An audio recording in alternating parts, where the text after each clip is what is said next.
Drama serial कैसे तेरी खुदगर्जी में शमशेर ने आखिरकार घर छोड़ ही दिया। उधर बाबा साहब ने भी शमशेर के घर से जाते ही उसके बैंक अकाउंट्स और क्रेडिट कार्ड सब ब्लॉक करवा दिए। आने वाली किस्त में आप देखेंगे कि बाबा साहब के थाने से आते ही शमशेर उन पर टूट पड़ता है और कहता है कि बाबा साहब, मुझे आपसे इस किस्म की घटिया हरकत की उम्मीद बिल्कुल भी नहीं थी। आपने महक के साथ अच्छा नहीं किया। बाबा साहब कहते हैं कि अगर मेरा बस चले तो मैं इस लड़की को दोबारा से मरवा दूं। तो शमशेर कहता है कि नहीं बाबा साहब, अब किसी ने इसकी तरफ उंगली भी उठाई ना तो मैं हाथ काट दूंगा। बाबा साहब को बहुत ज़्यादा गुस्सा आता है, वो शमशेर के मुंह पर थप्पड़ मार देते हैं। शमशेर की माँ भी बहुत ज़्यादा परेशान हो जाती है कि दोनों बाप बेटे में लड़ाई हो रही है। शमशेर गुस्से से महक का हाथ पकड़कर घर से चला जाएगा। शमशेर घर में पड़ी एक पुरानी सी बाइक पर महक को बिठाता है अपने साथ और उसे उसके घर ले जाता है। घर के बाहर पहुंचते ही आसन शमशेर और महक को पुरानी सी मोटरसाइकिल पर बैठे देखकर कहता है कि ना बड़ी गाड़ी ना गार्ड, अचानक आसमान से जमीन पर कैसे गिर गए। शमशेर उसके पास से चुपचाप चला जाता है। उधर शमशेर के घर से जाते ही शमशेर की माँ बहुत ज़्यादा परेशान हो जाती है। वो दिलावर साहब से कहती है कि आपको शमशेर को रोक लेना चाहिए था। आगे से दिलावर साहब कहते हैं कि 2 दिन बाद खुद ही वापस आ जाएगा, उतर जाएगा ये मोहब्बत का भूत भी जल्दी ही उसके सर से। शमशेर अकरम साहब के पास बैठा बातें करता है। नहीद आंटी भी वहाँ पर मौजूद होती हैं। शमशेर कहता है कि मैंने आपकी बेटी से मोहब्बत की है, ऐसी मोहब्बत जो जुल्म और गलत फहमियों पर मुबनी थी। आप जो चाहें मुझे सज़ा दे दें। अकरम साहब कहते हैं कि तुम्हारे लिए यही सज़ा काफ़ी है कि तुम्हें कोई सज़ा ना दी जाए। अब शमशेर बहुत ज़्यादा परेशान हो जाता है।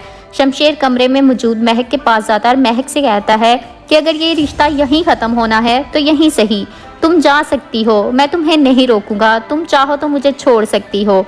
महक शमशेर की किसी भी बात का जवाब नहीं देती। शमशेर वहाँ से दुखी होकर अपने दोस्त शामिर के पास चला जाता है और उसे भी सारी हकीकत बता देता है। शमशेर शामिर से कहता है कि उसके बाबा ने ही उसकी ज़िंदगी तबाह कर दी। शमशेर कहता है कि बर्बाद कर दी है मेरे बाबा ने मेरी ज़िंदगी और मैंने महक की ज़िंदगी। बाबा साहब भी दारा को कॉल करके कहते हैं कि अभी के अभी बैंक मैनेजर को कॉल करो और शमशेर के बैंक अकाउंट्स और क्रेडिट कार्ड सब ब्लॉक करवा दो। फरवा भी खड़ी पास बातें सुन रही होती है और ये बात सुनकर वो बहुत ज़्यादा खुश हो जाती है। दारा परेशानी में शमशेर के पास जाता है शामिर के घर, तो शमशेर घर पर मौजूद नहीं होता। वो शामिर के साथ बाहर कुछ चीज़ें लेने के लिए गया होता है। जो ही वो घर आता है तो दारा शमशेर को समझाता है कि बस करो, महक को लेकर आओ और घर चलो, मैं बात कर लूँगा बाबा साहब से। लेकिन शमशेर जाने से साफ साफ इनकार कर देगा और कहेगा कि मैं अब उस घर में दोबारा कभी भी वापस नहीं जाऊँगा, क्योंकि बाबा साहब ने महक के साथ जो किया ना उसकी सज़ा तो मैंने दिलवा कर ही रहूँगा। दारा भी बहुत ज़्यादा परेशान हो जाता है। उधर महक भी बहुत ज़्यादा परेशान है। महक भी अपने घर वालों से कहती है कि शमशेर मेरी ज़िंदगी का वो डरावना ख्वाब है जो अब हकीकत बन चुका है, जिसे मैं कभी भी झुटला नहीं सकती।